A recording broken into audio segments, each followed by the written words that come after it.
Câbles coupés et incendiés aux abords des voies, une opération de sabotage criminelle. Voilà comment la SNCF qualifie les actes de malveillance de la nuit dernière sur son réseau TGV.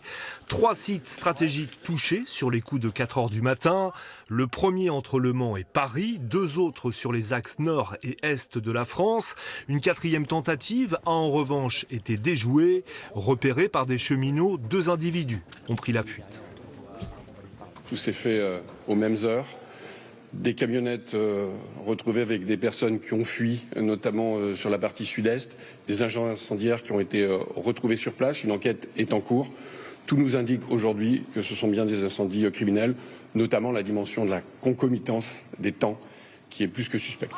Le site le plus touché, celui de l'Eure-et-Loir, et il concerne en premier lieu les Bretons, trafic paralysé en provenance ou à destination de Paris.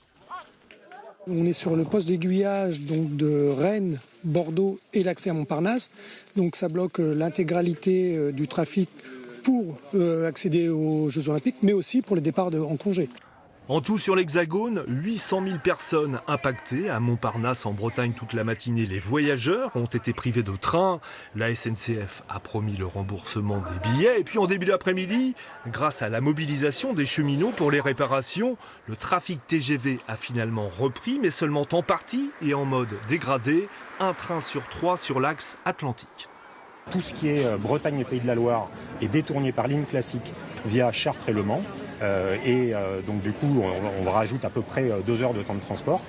Demain, les perturbations vont se poursuivre, mais ce sera un petit peu mieux encore. Sur la Bretagne, 2 trains sur 3 avec des retards d'1 à 2 heures, indique la SNCF. Les clients seront informés par mail ou SMS de la circulation ou pas de leur train.